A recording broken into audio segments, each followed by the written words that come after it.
नमस्कार दोस्तों, यूपीएससी हिंदी के स्टडी प्लेटफॉर्म पे मैं शुभम मिश्रा आप सभी का स्वागत करता हूं। तो आज दिन है 6 सितंबर 2022 और आज हम क्या पढ़ने वाले हैं, कुछ प्रीवियस ईयर क्वेश्चंस को देखेंगे जो कि आज हमारे शेड्यूल के अकॉर्डिंग जो है डिसाइडेड है। उसके अलावा इकोलॉजिकल पिरामिड, जिसे पारिस्थितिकी पिरामिड कहते हैं, उसके विषय में जानेंगे और उसके साथ ही फूड वेब या फूड चेन, इसके विषय में जानेंगे।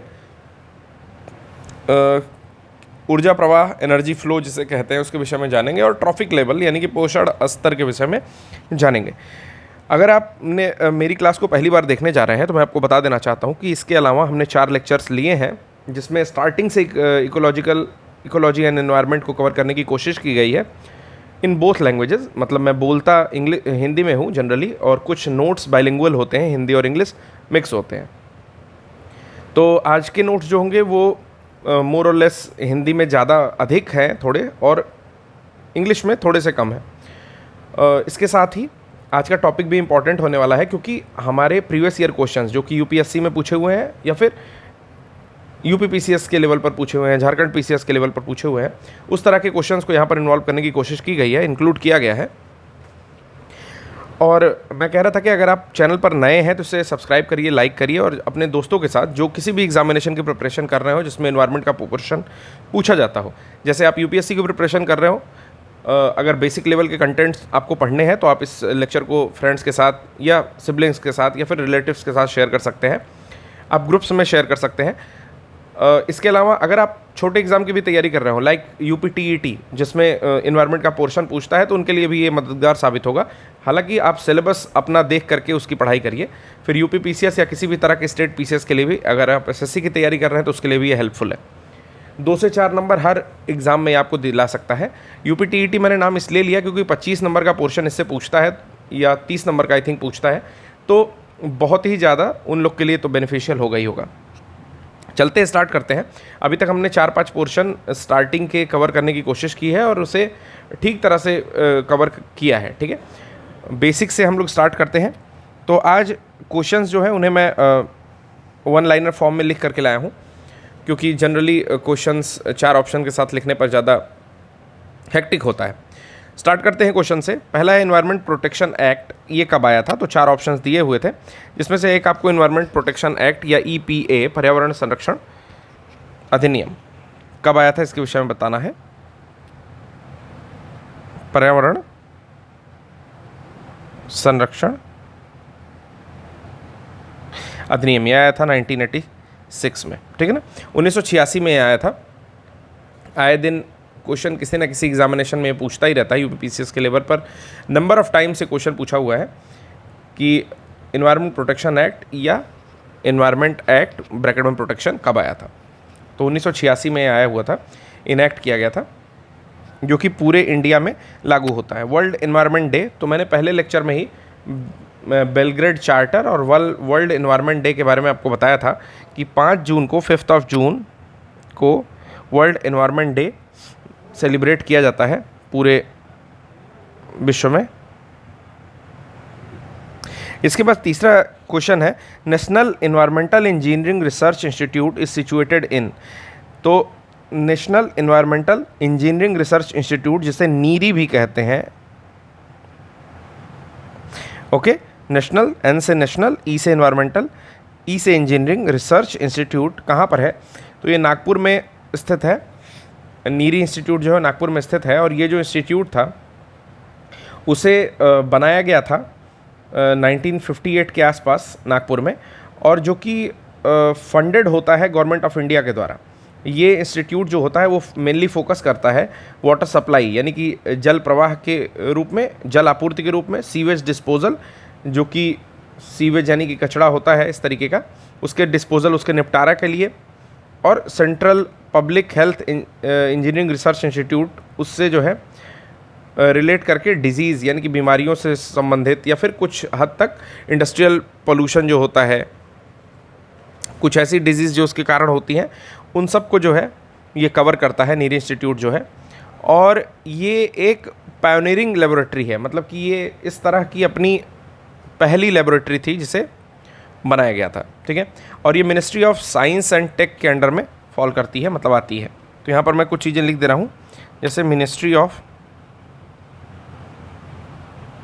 साइंस, ठीक है, और टेक के अंडर में ये नीर इंस्टीट्यूट जो है आती है और गवर्नमेंट ऑफ इंडिया के द्वारा फंडेड है। फिर आता है main role of solar radiation is in which cycle. तो ये क्वेश्चन हम लोग कर रहे हैं कि main role of solar radiation का, जो सौर विकिरण होता है, उसका सबसे ज़्यादा यूज़ या सबसे ज़्यादा रोल किस प्रकार की साइकिल में होता है। तो साइकिल अभी मैंने आपको पढ़ाई नहीं है, बट इस क्वेश्चन को हम लोग आंसर कर सकते हैं। 4 ऑप्शन है, water cycle, CO2 cycle, N2 cycle या H2 साइकिल। तो अगर आप हल्की फुल्की भी जानकारी रखते होंगे या फिर अगर बेसिक नॉलेज का यूज़ किया जाए तो आपको पता है कि जो वाटर साइकिल है वो बिना सौर विकिरण के चालू नहीं हो सकती, मतलब रेगुलरली वो बिल्कुल फंक्शनल नहीं हो सकती। तो ऐसी स्थिति में जो वाटर साइकिल है वही इसका करेक्ट आंसर है, क्योंकि वाटर साइकिल होल सोल पूरी तरह से डिपेंड करती है आपके सोलर रेडिएशन पर, यानी कि सौर विकिरण पर। अगले प्रश्न की ओर चलते हैं, जो कि यूपी लोअर 2014 में आया है। ये सारे प्रश्न देखिए कहीं ना कहीं आए हुए हैं। पहला प्रश्न आया यूपी LDA में, और मैंने बताया भी कि उत्तर प्रदेश की जो परीक्षा होती है PCS की, उसमें भर भर के ये पूछा हुआ है। तो what is sustainable development? Sustainable development, या हिंदी में अगर आप कहें तो धारणीय विकास क्या होता है? तो धारणीय विकास एक कंसेप्ट है, ये वो कंसेप्ट है जिसमें होता क्या है कि जो भी हम किसी भी प्राकृतिक संसाधन का दोहन कर रहे हैं, उन्हें आने वाली पीढ़ियों के लिए भी सेफ रखा जाए, सुरक्षित रहने दिया जाए। यानी कि दोहन कुछ इस प्रकार किया जाए कि ना उससे बहुत ज़्यादा पोल्यूशन बढ़े, ना बहुत ज़्यादा प्रदूषण को वृद्धि हो एनवायरनमेंट में, तथा ना ही उसका इतना आशातीत दोहन कर दिया जाए कि वो चीज़ बिल्कुल अपने विलुप्ति के कगार पर पहुंच जाए, ख़त्म हो जाए, उसका जितना भी संसाधन है, जितने भी उसके स्टॉक्स हैं, जितना भी संचय है पृथ्वी में। तो इस तरह के यूज़ को कहते हैं धारणीय विकास, कि उसका बहुत ज़्यादा इन्वायरमेंट पर बहुत एक्ट ना पड़े, प्रभाव ना पड़े, अफेक्ट ना हो, और मनुष्य पर बहुत ज़्यादा अफेक्ट ना पड़े उल्टा, ठीक है, या फिर आपके जानवरों पर ना पड़े, और आने वाली पीढ़ियों के लिए भी वो कुछ मात्रा में सुरक्षित रहे। इसे ही कहते हैं धारणीय विकास, सस्टेनेबल डेवलपमेंट। तो 2-3 चीज़ें हैं, इसमें क्या क्या इंक्लूड होता है, इसकी डेफिनेशन एक्चुअल क्या होगी? तो जैव विविधता, यानी कि बायोडाइवर्सिटी को कंजर्व रखे। सस्टेनेबल डेवलपमेंट का मतलब क्या है कि डेवलपमेंट कुछ ऐसा होना चाहिए कि बायोडाइवर्सिटी भी कंजर्व रहे। ये नहीं कि आप पूरा पेड़ों को काट दिए पूरे पृथ्वी पर से, और रोडें और अच्छी चीज़ें जो है कंक्रीट की बिछा करके रख दिए, सब कुछ बहुत खूबसूरत हो रहा है। तो ऐसा नहीं होता है। जैव विविधता होनी ही होनी चाहिए, बायोडाइवर्सिटी होनी ही होनी चाहिए, यानी कि स्ट्रॉन्ग फूड वेब जब रहेगा, ऐसे समझ लीजिए आसान शब्दों में, स्ट्रॉन्ग फूड वेब जब रहेगा, यानी कि खाद्य जाल जितना ज़्यादा उलझा हुआ रहेगा, उसी को कहेंगे बायोडाइवर्सिटी। बहुत ज़्यादा फ्लोरा एंड फौना, यानी कि पेड़ पौधे और जीव जंतु जो है विशिष्ट प्रकार के रहेंगे एक स्थान पर, तो बायोडाइवर्सिटी कहा जाएगा उसको। दूसरा है प्रदूषण नियंत्रण, कुछ ऐसा डेवलपमेंट हो किसी भी चीज़ का, कंस्ट्रक्शनल, ठीक है, स्ट्रक्चरल डेवलपमेंट कुछ ऐसा हो कि प्रदूषण जो है वो नियंत्रित रहे, बहुत ज़्यादा पोल्यूशन ना फैल जाए। जैसे आपकी कोई भी शिप जो है अगर वो समुद्र में इधर से उधर जाती है, तो ऐसा ना हो कि ऑयल के टैंकर्स लेकर के जा रही है तो ऑयल स्पिरेज हो जाए, यानी कि टैंकर्स जो है वो उस पानी पर गिर जाए। उससे क्या होता है कि एक फिल्म बन जाती है, आपको भी पता होगा, ऑयल की फिल्म बनती है पानी के ऊपर, तो एक फिल्म बन जाती है जिससे जो नीचे रह रहे जीव जंतु हैं, ठीक है, पानी के अंदर, उनको प्रॉपर ऑक्सीजन, प्रॉपर लाइट, ठीक है, इन सब चीज़ों के मिलने में परेशानी होगी। यानी कि सरफेस पे क्या होगा, एक कोटिंग आ जाएगी, और उससे बहुत सारे जीव जंतु वही ऑयल पी करके, जो उन्हें सूट नहीं करेगा, इंटेस्टाइनल कुछ प्रॉब्लम होती है, आंतों में उनके कुछ परेशानी हो तो उनकी डेथ हो जाती है। और तीसरा है गरीबी कम, यानी कि सस्टेनेबल डेवलपमेंट एक प्रकार का डेवलपमेंट होता है, एक प्रकार का विकास है, जिसमें जैव विविधता को के ऊपर ध्यान दिया जाता है, प्रदूषण को नियंत्रण रखने की बात कही जाती है, और गरीबी जो है कम से कम हो, यही आपका सस्टेनेबल डेवलपमेंट कहलाता है। अगला देखते हैं क्वेश्चन, अगला है optimum concentration of CO2 in air for natural balanced.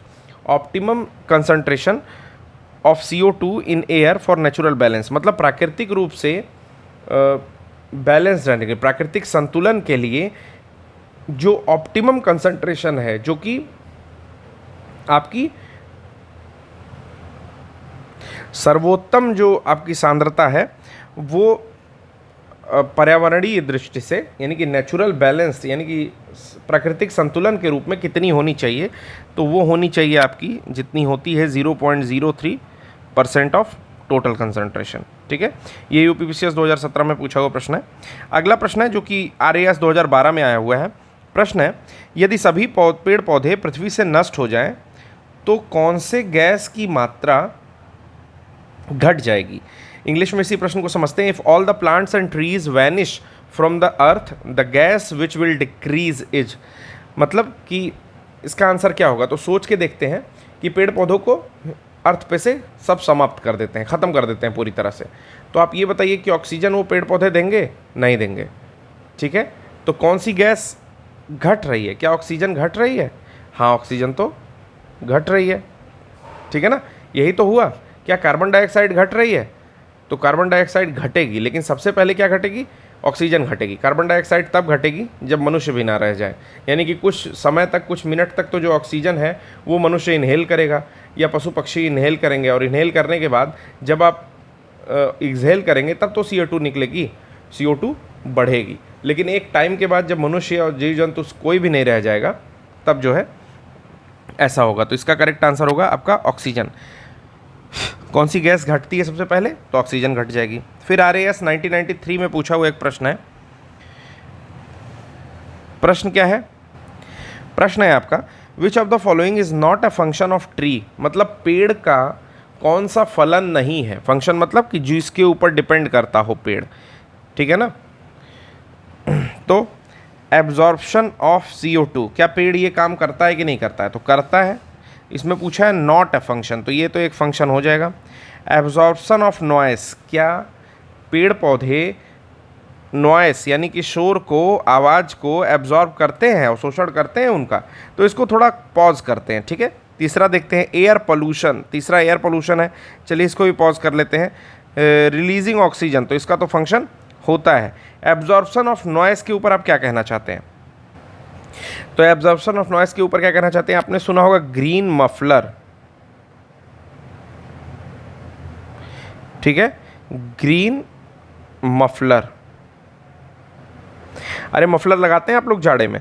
तो ठीक है, ग्रीन मफलर क्या होता है कि सड़कों के किनारे इसलिए बड़े बड़े पेड़ लगाए जाते हैं या पेड़ लगाए जाते हैं कि जो आवाज़ें हैं वो बस्तियों की ओर ना जाएं। जो घनी बसाव वाली बस्तियां होती हैं उनकी ओर तुरंत अगर उसके बाद बसी हुई हैं रोड के बाद तो ना जाएं। ठीक है, क्योंकि 10 to 20 डेसिबल तक की आवाज़, 10 to 15 स्टैंडर्डली 10 से 15 डेसिबल तक की आवाज़ को जो है ये कम कर देते हैं। 10 से 15 डेसिबल की आवाज़ ये आपके पेड़ कम कर देते हैं। फिर एक कह रहा है एयर पोल्यूशन, क्या पेड़ एयर पोल्यूशन का भी एक कारक है? क्या उसका भी एक फंक्शन है क्या? नहीं, ये तो नहीं होता, ये तो साफ़ करते हैं उल्टा। ठीक है, ये तो ऑक्सीजन प्रोवाइड करते हैं, एनवायरनमेंट को क्लीन करते हैं, तो इसका फंक्शन नहीं होगा। तो अच्छा क्वेश्चन था, ये भी मैंने शामिल किया है आज। आते हैं ग्रीन ट्रिब्यूनल के बारे में थोड़ी सी बातें पढ़ते हैं। ग्रीन ट्रिब्यूनल पे बहुत सारे क्वेश्चन पूछे हुए थे, तो मैंने सोचा कि सीधे ग्रीन ट्रिब्यूनल को कवर करा देते हैं। तो NGT मतलब है राष्ट्रीय हरित अधिकरण। तो राष्ट्रीय हरित अधिकरण जो है वो आपके कब फॉर्म हुआ है? तो NGT का एक एक्ट था, नेशनल ग्रीन ट्रिब्यूनल एक्ट 2010। तो 2010 में इस एक्ट के द्वारा जो है इसे बनाया गया। ये क्या करता है? ये हैंडल करता है एक्सपीडिशियस, तो हैंडल करता है expeditious disposal of the cases pertaining to environment issue. ठीक है, मतलब समझा रहा हूँ हिंदी में कि एक्सपीडिशियस मतलब होता है तेजी से। ठीक है, डिस्पोजल मतलब निस्तारण। ठीक है, cases pertaining to environmental issue, ऐसा कोई भी केस जिसमें एनवायरमेंटल यानी कि पर्यावरण से संबंधित कोई इशू है, कोई ऐसी चीज़ें हैं, तो उनको जो है हैंडल करेगा और तेज़ी से उसका निस्तारण करने का प्रयास करता है NGT, इसीलिए आया था। आदर्श कुमार गोयल वर्तमान में इसके जो चेयरमैन है वो यही हैं। हेडक्वार्टर है इसका नई दिल्ली, इसके अलावा भोपाल, पुणे और कोलकाता में भी है, जो कि आपका ईस्ट वेस्ट साउथ करके जाना जाता है। नॉर्थ की जगह पर सेंट्रल जोन है जो कि न्यू दिल्ली में है, यानी कि central zone, west zone, east zone, south zone. I think south Bhopal में है। ओके, अब इसी पर एक प्रश्न है, राष्ट्रीय अधिकरण का अधिदेश क्या है, इसकी संगठनात्मक संरचना क्या है, चर्चा कीजिए। तो संगठनात्मक संरचना पर तो अभी बात हम लोग नहीं कर रहे हैं, लेकिन बाकी चीज़ें बताता हूँ कि मैंडेट है एनजीटी, ऑर्गेनाइजेशन कमीशन, वही चीज़ इंग्लिश में लिखा हुआ है। क्या करता है, कंपनसेशन देता है डैमेजेस का। अगर ऐसा कोई भी काम है, जैसे मान लीजिए कि कहीं पर कुछ गड़बड़ हो रही है, तो कंपनसेशन देगा और फाइन लगा सकता है, दोनों काम कर सकता है। अगर उसके क्षेत्र में है कोई ऐसी चीज़ जिसको वो एक्वायर कर रहा है, यानी कि वो चीज़ स्थानों को ग्रहण कर रहा है, ठीक है, जिसको उसको एनजीटी के अंडर में लाना है, तो उसके लिए वो पैसा देगा, यानी कंपनसेशन देगा, प्रतिपूर्ति देगा। लेकिन कहीं आपने गलत कंस्ट्रक्शन करके रखा है, जो कि किसी वेटलैंड के या किसी रिवराइन सिस्टम के किसी को क्षति पहुंचा रहा है, जो कि इन्वायरमेंट के अगेंस्ट जा रहा है वो चीज़, तो आपके ऊपर जो है कई सारे चार्जेस जो है लगाएगा, पैसे से रिलेटेड भी। फिर फॉरेस्ट, अदर नेचुरल, कोई भी ऐसा केस होता है, रिसोर्सेज होते हैं, ठीक है, इन सब को डील करता है, इन सब पर जो भी केस होता है वो देखा जाता है एनजीटी के अंडर में। उसके अलावा water protection and control of pollution act 1974, forest conservation act, air protection and conservation of pollution act 1981, environment protection act 1986 और बायोडाइवर्सिटी एक्ट 2002। ये 5 एक्ट्स, या इसके अलावा कोई भी ऐसा एक्ट जो कि संबंधित होता है आपका पर्यावरण से, इन्वायरमेंट से या इकोलॉजी यानी कि पारिस्थितिकी से, फिर वेटलैंड से, मैंग्रोवल जोन से, ठीक है, तटीय इलाकों में जहाँ पर बायोडाइवर्सिटी ज़्यादा है, अगर उसको कोई भी चीज़ अफेक्ट करती है, पानी को ख़राब किया जा रहा है, स्वच्छ जल को ख़राब किया जा रहा है, ठीक है, पोर्टेबल वाटर को, पेयजल को ख़राब किया जा रहा है, किसी भी टाइप का खनन हो रहा है कहीं पर, ठीक है, कोल माइन में कोई प्रॉब्लम हो रही है जिससे वहाँ का भूगर्भ जल स्तर जो है वो गंदा हो रहा है, भूगर्भिक जल, ठीक है, ग्राउंड वाटर ख़राब हो रहा है, तो इन सबको जो है एनजीटी के अंडर में ला करके उस पर जो है कार्यवाही या सुनवाई जो है एनजीटी करता है। बेसिकली ये हुआ एक्सपीडिशियस डिस्पोजल के लिए, यानी कि तेज़ी से निपटारा करेगा इस तरह की चीज़ों का पर्यावरण से संबंधित। अगला देखते हैं, प्रश्न आया है इकोलॉजिकल बैलेंस पर, प्रश्न आया प्रोटेक्शन ऑफ इकोलॉजिकल बैलेंस, यानी कि पारिस्थितिकी साम्यावस्था।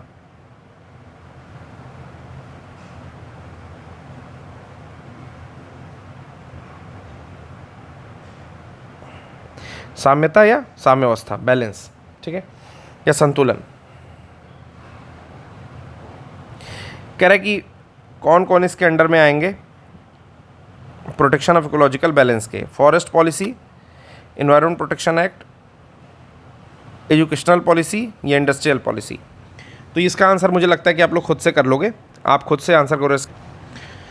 फिर से एक बार क्वेश्चन देख लीजिए। क्वेश्चन क्या है कि जो प्रोटेक्शन ऑफ इकोलॉजिकल बैलेंस है, ठीक है, उससे रिलेटेड कौन कौन सी चीज़ें हैं। फॉरेस्ट पॉलिसी है तो हाँ ये बिल्कुल होगी, ठीक है। एनवायरनमेंट प्रोटेक्शन एक्ट है तो हाँ बिल्कुल होगा। इंडस्ट्रियल पॉलिसी है, हाँ बिल्कुल होगी, उसको ध्यान में रख के ही बनेगा। क्या एजुकेशनल पॉलिसी भी है, हाँ ये भी है, ठीक है। तो ये चारों जो है ये प्रोटेक्शन ऑफ इकोलॉजिकल बैलेंस के अंडर में आते हैं, यानी कि पारिस्थितिकी संतुलन का संरक्षण जो है चारों चीज़ों को इन्वॉल्व करता है। अगला कह रहा है कि जेनेटिक इंजीनियरिंग जो है उसकी जो अप्रेजल कमेटी है वो कॉन्स्टिट्यूट होती है किसके अंडर में। तो ये बहुत ही इंटरेस्टिंग क्वेश्चन है, आईएएस 2015 में पूछा हुआ है, जबकि जेनेटिक इंजीनियरिंग जो है फल फूल रही थी। तो प्रश्न फिर से पढ़ दे रहा हूँ। जो जेनेटिक इंजीनियरिंग है, जेनेटिक इंजीनियरिंग अप्रेजल कमेटी वो किसके अंडर में, यानी कि किस एक्ट के अंडर में जो है आपकी कॉन्स्टिट्यूट हुई है, यानी कि बनाई गई है, ठीक है। तो वो बनी है एनवायरनमेंट प्रोटेक्शन एक्ट 1986, पर्यावरण संरक्षण अधिनियम 1986। बेसिकली है क्या कि ये जो है अपेक्स बॉडी है, कंस्टिट्यूट हुई है ministry of environment and forest के अंडर में, ठीक है। जिसमें क्या कहता है कि rule for manufacture, use, import, export, storage of hazards micro organism और जेनेटिकली इंजीनियर्ड ऑर्गेनिज्म या सेल 1989 जो है ये सब किसके अंडर में आता है, एनवायरनमेंट प्रोटेक्शन एक्ट 1986 के अंडर में आता है। फिर से बता दे रहा हूँ, 22 जुलाई 2010 को क्या हुआ कि जेनेटिक इंजीनियरिंग अप्रूवल कमेटी ने का नाम बदला गया, जिसे कह दिया गया genetic engineering appraisal committee, okay. और ये जो है एपेक्स बॉडी है, यानी कि एक छोटी संस्था है जो कि ministry of environment and forest के अंडर में आती है, जो कि आपका जो रूल बना था 1986 का एनवायरनमेंट प्रोटेक्शन एक्ट, उसके अंदर में कहा गया कि रूल फॉर मैन्युफैक्चर, यानी कि बनाने का, मैन्युफैक्चर करने का, विनिर्माण का, यूज़ प्रयोग का, इंपोर्ट आपका निर्यात का, आयात का, एक्सपोर्ट निर्यात का, एंड स्टोरेज और उसको रखने का, ठीक है, स्टोरेज को जो भी बोलते हो हिंदी में, ठीक है, किसी भी हैजार्डस माइक्रो ऑर्गेनिज्म के, यानी कि खतरनाक माइक्रो ऑर्गेनिज्म हो, ठीक है ना, सूक्ष्म जीव हो, या जेनेटिकली इंजीनियर्ड ऑर्गेनिज्म हो, या उसके जीन को रिफॉर्म करके कोई ऑर्गेनिज्म बनाया गया हो, ये सब कुछ 1989 के अकॉर्डिंग ये सब कुछ इन्वायरमेंट प्रोटेक्शन एक्ट 86 के अंडर में आता है, ठीक है। अगला प्रश्न पूछा हुआ है आपका उत्तराखंड पीसीएस 2002 में। प्रश्न क्या है? इन्वेस्टिगेटर ऑफ नेचुरल फार्मिंग, ठीक है, तो जापान के थे मसानोबू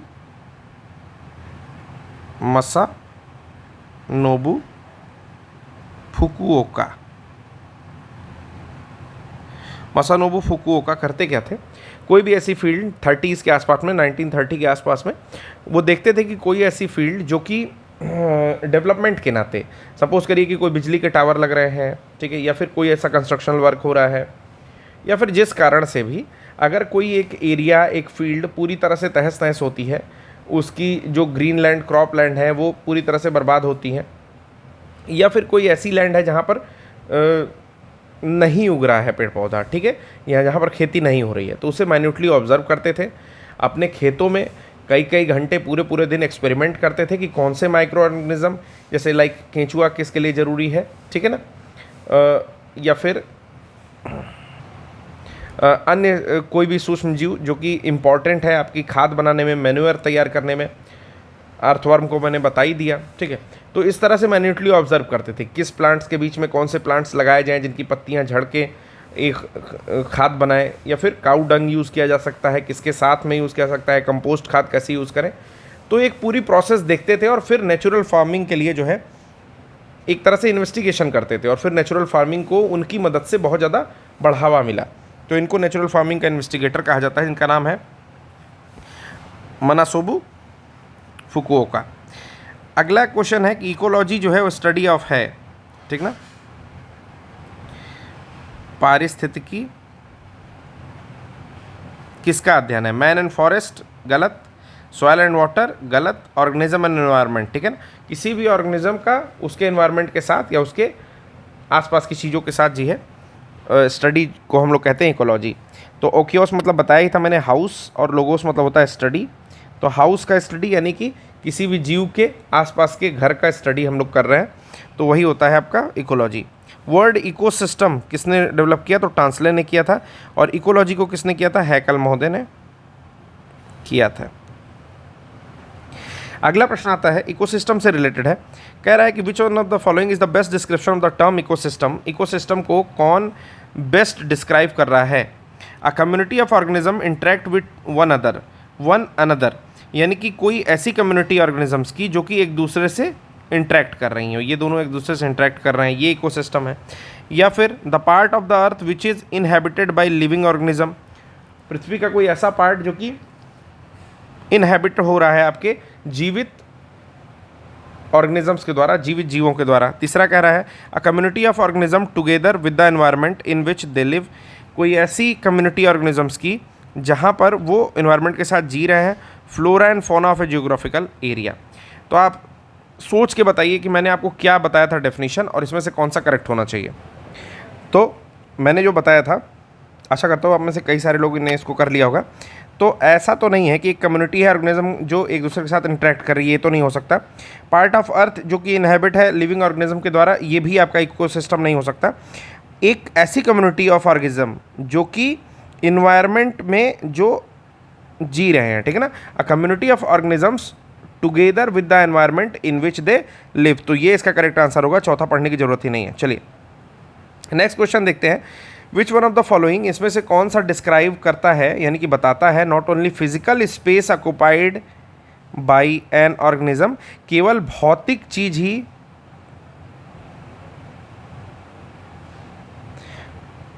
भौतिक स्थान ही नहीं लेता है, बल्कि फंक्शनल रोल। तो मैंने एक वर्ड बताया था आपको, नीशे। देखिए डायरेक्टली हो जाएगा इकोलॉजिकल नीशे।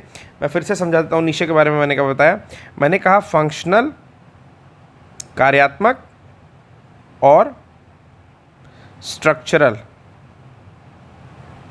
ठीक, यानी कि भौतिक स्पेस मतलब स्ट्रक्चरल, और फंक्शनल का फंक्शनल, यानी कि कार्यात्मक और संरचनात्मक। ठीक है ना? इन दोनों को अगर कोई कम्युनिटी ऑफ ऑर्गेनिज्म दिखाती है तो उसे ही हम लोग निशे कहते हैं, या इकोलॉजिकल निशे यहाँ पर लिखा हुआ है। तो IAS 2013 में आया हुआ था। थोड़ा सा ब्रेन यूज़ करिए, सारे प्रश्न सही हो जाएंगे आपके। चलिए स्टार्ट करते हैं पारितंत्र से संबंधित कुछ चीज़ें। आज हम लोग को 2-3 टॉपिक जो है कवर करने हैं, जिसमें से पहला PYQ कराने की मैंने कोशिश की है। करीबन 15 PYQ से ऊपर मैंने कराया है। अब इसके बाद हम लोग कुछ चीज़ें देखते हैं। तो सबसे पहले हम लोग चलते हैं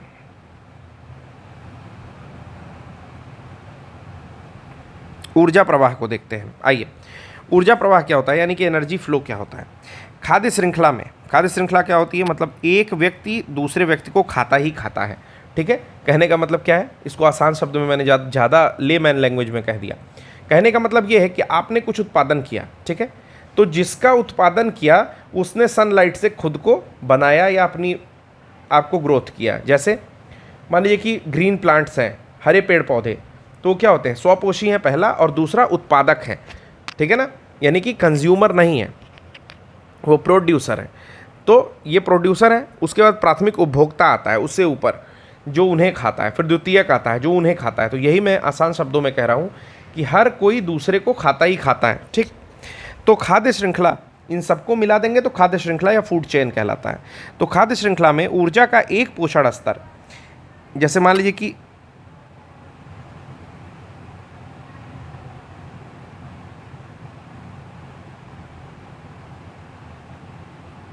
ये खाद्य श्रृंखला है, यहाँ पर कोई पोषण स्तर है, इसके ऊपर वाला दूसरा पोषण स्तर, इसके ऊपर वाला तीसरा पोषण स्तर। ठीक, तो एक पोषण स्तर से दूसरे पोषण, ठीक है, क्रमबद्ध स्थानांतरण को ऊर्जा फ्लो, एनर्जी फ्लो कहते हैं। ठीक है, अब पारिस्थितिकी तंत्र में यानी कि इकोसिस्टम में ऊर्जा का तथा व्ययन ऊष्मागतिकी के 2 मूल नियमों पर आधारित है। यानी कि थर्मोडायनेमिक्स के 2 रूल हैं। पहला है कि ऊर्जा का संचयन और दूसरा है उसका व्ययन। ठीक है ना? तो इन 2 नियमों पर जो है पूरी तरह से आधारित होता है आपका खाद्य श्रृंखला में ऊर्जा प्रवाह। तो प्रथम के अकॉर्डिंग क्या होता है, यानी कि फर्स्ट लॉ के अकॉर्डिंग क्या होता है? ऊर्जा ना तो उत्पन्न की जा सकती है और ना ही नष्ट की जा सकती है, किंतु एक अवस्था से दूसरी अवस्था में बदला जा सकता है। इसको बोलते हैं फर्स्ट लॉ ऑफ थर्मोडायनेमिक्स। ठीक है,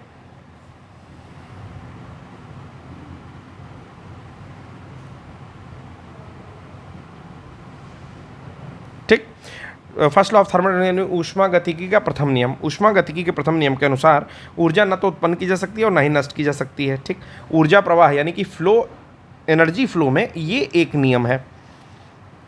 इसी नियम के अनुसार जो है सब कुछ यहाँ पर लिखा हुआ है कि रासायनिक ऊर्जा में परिवर्तित करते हैं प्रकाश ऊर्जा को, और यही ऊर्जा आगे स्थानांतरित रूपांतरित होकर पारिस्थितिकी को गत्यात्मक रूप प्रदान करती है, यानी कि पूरा सिस्टम फ्लो करती है। दूसरा लॉ क्या है? दूसरा लॉ कहता है कि ऊर्जा का स्वतः स्थानांतरण तब तक नहीं होता जब तक ऊर्जा का पतन एवं क्षय किसी ऊर्जा केंद्र से विखंडित ना हो, अर्थात ऊर्जा के एक पोषण स्तर से दूसरे पोषण स्तर में स्थानांतरित होने में उसकी कुछ मात्रा का ह्रास होता है, तब प्रत्येक आगामी पोषण स्तर में ऊर्जा की मात्रा घट जाती है। मैंने बताया था लिंडमैन का 10% का लॉ, आप उसी से रिलेट कर लो कि कुछ ऊर्जा श्वसन में, कुछ ऊर्जा पाचन में, ठीक है, और कुछ ऊर्जा किसी भी तरह के अन्य माध्यमों में जो है आपकी लॉस होती है। तो एक स्तर से दूसरे स्तर में तब तक नहीं जा सकता, जैसे मैंने यहाँ पर 3 फोटो बनाया, तो इस स्तर से ऊर्जा इस स्तर में पूरी नहीं जा सकती, यानी कि 100% ऊर्जा अगर यहाँ है तो यहाँ केवल 10% जाती है, क्योंकि बाकी ऊर्जा उसको कैसे लॉस होती है? पतन, क्षय, केंद्र से विखंडित हो, यानी कि एक पोषण स्तर से दूसरे पोषण में स्थानांतरित होने में उसकी कुछ मात्रा का ह्रास होता है, तब प्रत्येक आगामी पोषण में ऊर्जा की मात्रा घटती जाती है। जो कि बहुत पहले के लेक्चर में, जब हम लोग लेक्चर कर रहे थे बहुत पहले,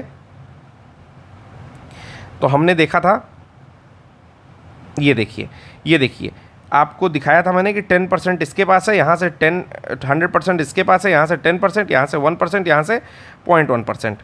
थोड़ा क्लियरली देख लीजिए, देखिए, ठीक है ना। तो यही ऊर्जा का पोषण स्तर है। ये है आपका tertiary consumer, secondary consumer, primary consumer और प्रोड्यूसर। तो 100% ऊर्जा 10% में बदल गई, 10% 1% में, 1% 0.1% में, ठीक है। चलिए आज के लेक्चर पर आते हैं।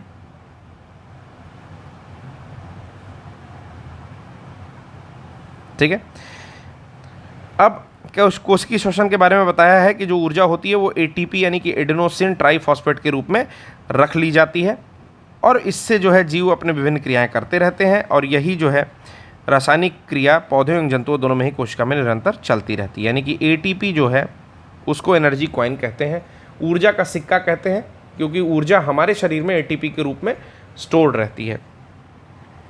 ट्रॉफिक लेवल क्या होता है, पोषण स्तर क्या होता है।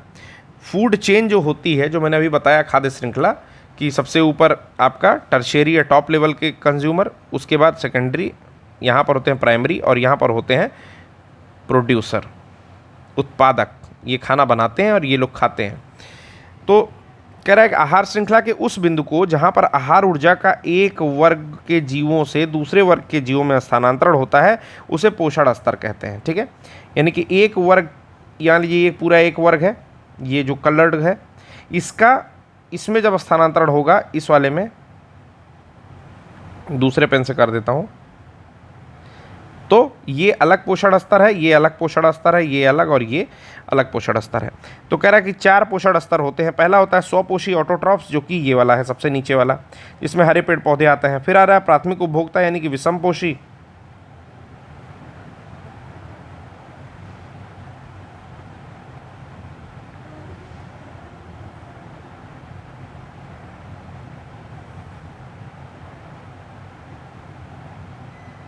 ठीक। चलिए, तो ये हो गया दूसरा विषमपोषी, इसके बारे में बात कर रहा है। फिर होता है तृतीयक, ठीक, हेट्रोट्रॉप्स, ये भी होते हैं, मांसाहारी ही होते हैं ये भी। और सबसे ऊपर जो होते हैं उच्च मांसाहारी होते हैं, ये सबको खाएंगे, यानी कि ये सबको खाएंगे, ये इनको खाएगा, ये इनको खाएंगे। ओके, तो इस प्रकार जो है मैंने आपको बता दिया। पोषण स्तर भी आपको यहाँ पर समझ में आ गया होगा। पोषण स्तर के बाद आता है फूड चेन, वही चीज़ है, समझा देता हूँ। देखिए, पोषण स्तर है ट्रॉफिक लेवल। प्राथमिक स्तर पर क्या आते हैं, उत्पादक या प्रोड्यूसर आते हैं। द्वितीयक स्तर पर क्या आते हैं, प्राथमिक उपभोक्ता, प्राइमरी कंज्यूमर्स आते हैं। तृतीयक स्तर पर क्या आते हैं, द्वितीयक उपभोक्ता, सेकेंडरी कंज्यूमर्स आते हैं। चतुर्थ स्तर पर क्या आते हैं, तृतीयक उपभोक्ता, टर्शियरी कंज्यूमर आते हैं। दूसरे तरह से समझेंगे तो प्लांट्स को कौन खाएगा, प्लांट्स को खाएगा या तो खरगोश या तो बकरी। बकरी को कौन खाएगा, लकड़बग्घा या शेर, जो भी खाए, ठीक है, पहले लकड़बग्घा खाएगा। खरगोश को कौन खाएगा, लोमड़ी खाएगी। और लकड़बग्घा और लोमड़ी का शिकार कौन करेगा, शेर करेगा। ठीक है, तो ये 4 स्तर बन गया। पहला हो गया आपका उत्पादक, दूसरा ये हो गए दोनों लोग, बकरी और खरगोश जो है प्राथमिक उपभोक्ता, लोमड़ी और लकड़बग्घा हो गए द्वितीयक उपभोक्ता, और शेर जो हो गया वो तृतीयक उपभोक्ता हो गया। मांसाहारी के टर्म में देखेंगे तो इस तरह होगा। अब इसी को फूड चेन के रूप में देख लीजिए कि घास है, पहले बादल सूरज से घास बनी, घास को खाया टिड्डा, टिड्डे को खाया मेढक, मेढक को खाया सांप, सांप को खाया शीर्ष उपभोक्ता चील, और चील मर गया तो उस पर बना कवक जो उससे पोषण लेता है। ठीक है, अब आता है इकोलॉजिकल पिरामिड। इकोलॉजिकल पिरामिड क्या होता है, पारिस्थितिकी पिरामिड जो है 1927 में चार्ल्स एल्टन ने दिया था ये कंसेप्ट, जिसके नाते इस पिरामिड को एल्टोनियन पिरामिड भी कहा जाता है। इसमें उत्पादक को आधार मानकर उत्तरोत्तर पोषण स्तरों को चित्र द्वारा निरूपित किया जाता है। उत्तरोत्तर पोषण स्तर यानी कि सक्सेसिव न्यूट्रिशन लेवल्स को चित्र द्वारा दिखाया जाता है। 3 टाइप के पारिस्थितिकी पिरामिड होते हैं जो आपने कभी ना कभी पढ़ा होगा, और नहीं पढ़ा है तो अभी पढ़ लीजिए, बेसिक की क्लासेस है। पहला है संख्या, ठीक है, नंबर के अकॉर्डिंग। दूसरा है जैव भार या बायोमास, और तीसरा है एनर्जी या ऊर्जा। ठीक है, इसके अकॉर्डिंग जो है आपकी पारिस्थितिकी पिरामिड बनती है। तो अब हम लोग का जो जो बच चुका है वो हम लोग देख लेते हैं कि इसके बाद के लेक्चर्स में हम लोग क्या क्या पढ़ेंगे। प्रोजेक्ट्स है बहुत सारे, मैं आपको इसके साथ में बायो एक्यूमुलेशन और बायो मैग्निफिकेशन बता देता हूँ।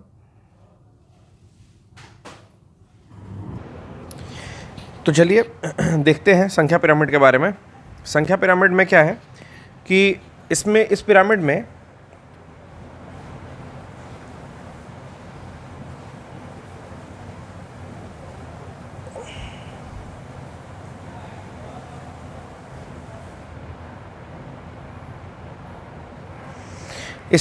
क्या है कि उत्पादकों और क्रमिक रूप से बढ़ते हुए पोषण स्तर के जीवों की संख्या, यानी कि जो प्रोड्यूसर्स हैं और जो कंज्यूमर्स हैं उनके नंबर पर डिपेंड करता है कि ये पिरामिड कैसा होगा। सपोज करिए कि घास स्थल के लिए बना रहे हैं, यानी कि ग्रासलैंड के लिए। तो ग्रासलैंड में घास यानी कि उत्पादक क्या है, बहुत ज़्यादा है, तो पिरामिड कुछ ऐसा होगा कि उत्पादक का नंबर बहुत ज़्यादा है इसलिए ये पोर्शन सबसे बड़ा, उसके बाद प्राथमिक उपभोक्ता उससे कम होंगे, द्वितीयक उससे कम होंगे और टर्शरी यानी कि सर्वाहारी सबसे कम होंगे। तो यानी कि पिरामिड कैसा है, पिरामिड सीधा है। ध्यान से समझिएगा मैं क्या बता रहा हूँ कि ग्रासलैंड में घास स्थल के लिए चूंकि घासें बहुत ज़्यादा है यानी कि उत्पादक बहुत ज़्यादा है, तो इसके लिए सबसे चौड़ा पोर्शन नीचे रहेगा और फिर धीरे धीरे संख्या घटती जाएगी, तो पिरामिड सीधा है। परंतु सेम चीज अगर हम लोग बनाते हैं किसी एक वृक्ष के लिए संख्या पिरामिड, तो क्या होगा, चूंकि वृक्ष केवल एक है, वृक्ष क्या है, केवल एक, ठीक है। प्राथमिक उपभोक्ता यानी कि वृक्ष से खाना खाने वाले उससे ज़्यादा, वृक्ष से जिन्होंने खाना खाया उन्हें खाने वाले बहुत ज़्यादा, और द्वितीयक को खाने वाले यानी कि दूर से बाज आ रहा है, कहीं और से उड़ के आ रहा है, रोज आ रहा है, ठीक है, वो सबसे ज़्यादा। इस तरह से समझिए, यानी कि वृक्ष क्या है, एक, यानी कि उत्पादक कितने हैं, एकमात्र उत्पादक है जो कि आपकी ट्री है, और उससे ज़्यादा होंगे जो उस ट्री पर निर्भर करते हैं, और उनको खाने पीने वाले उससे ज़्यादा, और उन सबको खाने पीने वाले सबसे ज़्यादा होंगे, ठीक है। तो इसका जो बना है आपके वृक्ष के लिए या ट्री के लिए जो बना है आपका संख्या पिरामिड, वो उल्टा बन गया है। आपको समझ में आ रहा होगा कि नंबर जो है नंबर पर डिपेंड करता है, तो चूंकि ट्री एक ही है तो इससे सबसे पोर्शन सबसे पतला हो गया। आशा करता हूँ कि आपको संख्या पिरामिड समझ में आ रहा होगा। मैं फिर से एक बार बोल रहा हूँ कि इस पिरामिड में जो प्रोड्यूसर्स होते हैं और वहाँ से जैसे जैसे ट्रॉपिक लेवल में जो नंबर ऑफ ऑर्गेनिज्म है वो जैसे जैसे बढ़ते या घटते जाते हैं, उस हिसाब से बाकी पिरामिड्स को हम लोग जो है नंबर के अकॉर्डिंग, संख्या के अकॉर्डिंग उनके सरिया लेते हैं, मतलब ऊपर से नीचे तक एक सीरीज़ दे देते हैं। तो इसीलिए घास स्थल हो गया या फिर फसल स्थल हो गया, ठीक है, इस तरह के सारे पारितंत्रों का पिरामिड सीधा, और वृक्ष के लिए पिरामिड बनाएंगे तो उल्टा दोनों बन सकता है। अगला आता है जैवभार या बायोमास पिरामिड।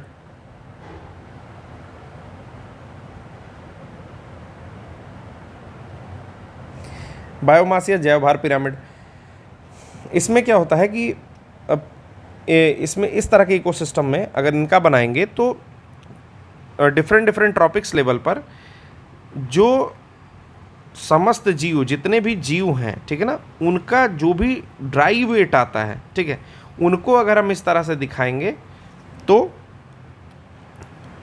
ये आपका जैवभार पिरामिड कहलाएगा। सबसे पहले हम लोग एक सिस्टम के लिए समझते हैं।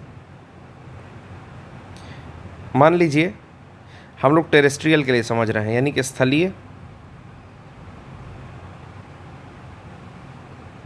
पारितंत्र या टेरेस्ट्रियल इकोसिस्टम के लिए देखते हैं। तो टेरेस्ट्रियल इकोसिस्टम में क्या होगा कि वन और घास, ठीक है, इन दोनों के लिए देखते हैं। तो वन और घास में जो बायोमास होगा यानी कि शुष्क जीवों का शुष्क भार, ड्राई वेट जो होगा वो सबसे ज़्यादा होगा कि नहीं होगा। वन और घास इन सब का वेट निकालेंगे तो सबसे ज़्यादा होगा। उसके बाद जो इन पर डिपेंडेंट है उनका वेट आएगा, उसके बाद जो उन पर डिपेंडेंट है उनका, और सबसे लास्ट में, ठीक है, जो इन सबको खाते हैं उनका वेट आएगा, यानी कि ये सीधा बनेगा। परंतु अगर यही चीज़ जलीय पारितंत्र में बनाया जाए,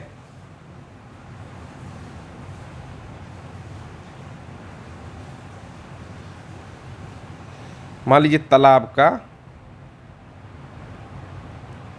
का जीवभार पिरामिड या एक्वेटिक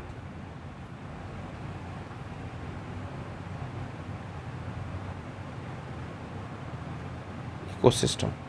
ओके, एक्वेटिक इकोसिस्टम में अगर हम लोग देखेंगे तो क्या बनेगा,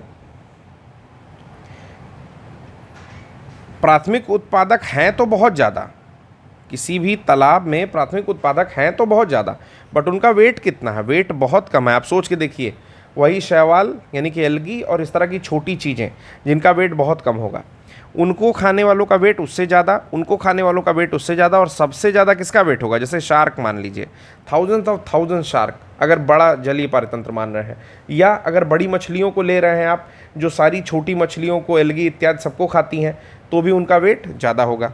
ठीक है, तो जीव भार के हिसाब से यानी कि बायोमास के अकॉर्डिंग किसी तालाब या फिर जलीय एक्वेटिक इकोसिस्टम का पिरामिड क्या होता है, उल्टा होता है। ये आए दिन क्वेश्चन पूछता रहता है, इसको ध्यान रखिएगा। ठीक है, एक पोर्शन और है आपका, एक पोर्शन आपका एनर्जी पिरामिड।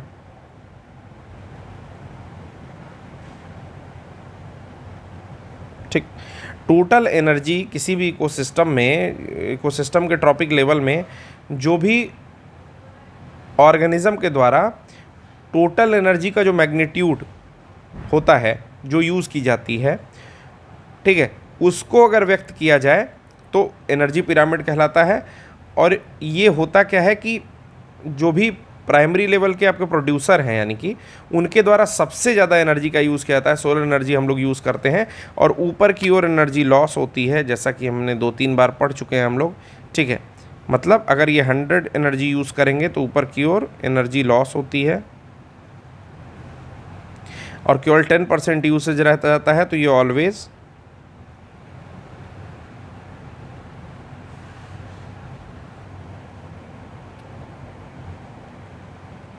अपवर्ड रहता है।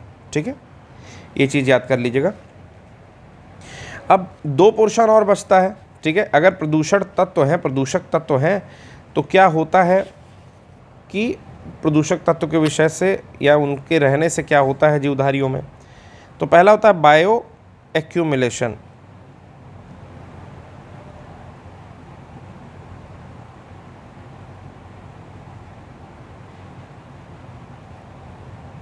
जैव संचयन।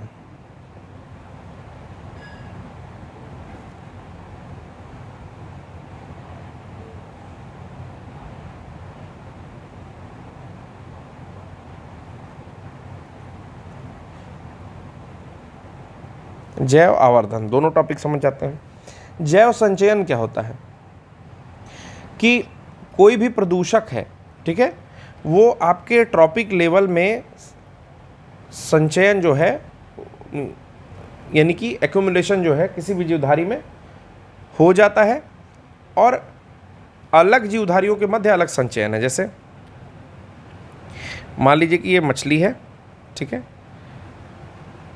और ये केकड़ा है। अब जितना भी पैर इसके होता हो, ठीक है, 8 पैर होता है क्या, ठीक, तो कोई भी ऐसा पॉल्यूटेंट है, कोई भी ऐसा प्रदूषक है जो कि समझ लीजिए कि ऑयल स्पिलेज ही है, कोई ख़तरनाक सा तेल है जो कि हमारे घर में खाना वाना पका, और उस तेल को हमने बर्तन धुलाया और वो बह गया हमारे नालियों में, और नालियों से बह के किसी आसपास के गड्ढे में पहुंचा। गड्ढे में पहुंचने के बाद वो तेल काफ़ी ख़राब हो चुका है, विषैला हो चुका है, अब वो हानिकारक हो चुका है। अगर उसे मनुष्य खाए तो भी, कोई जीव जंतु खाए तो भी, वो छोटे छोटे मॉलिक्यूल्स में टूट चुका है। तो जब मछलियाँ सांस लेंगी और खाना पीना अपना खाएंगी, सांस लेंगी, पानी पिएंगी, तो वो तेल की छोटी छोटी बूंदें इसके शरीर में चली जाएगी, और देखिए ऐसे ऐसे रह जाएंगे उनके शरीर में। ठीक है, इसको कहेंगे बायो एक्यूमुलेशन, यानी कि जैव संचयन। जितनी बार खाएगी उतनी बार रह जाएगी। ठीक, अगर इसके बीच में कोई मनुष्य इसको खाता है तो ये तेल की बूंदें उस मनुष्य के अंदर में आ जाएंगी। हो सकता है आगे चल के कैंसर फॉर्म कर ले। ठीक है, कैंसर या कार्सियोजेनिक बने, कैंसर कारक बने। परंतु जो ये मछली के शरीर में गया है, केकड़े के शरीर में पता चलेगा दूसरे अमाउंट में जाएगा। मछली के गिल्स से गया या डायरेक्टली गया, केकड़े के दूसरे माध्यम से गया, किसी जानवर जीव जंतु को खा रहा था, मछली खा रहा था, जो भी कर रहा था।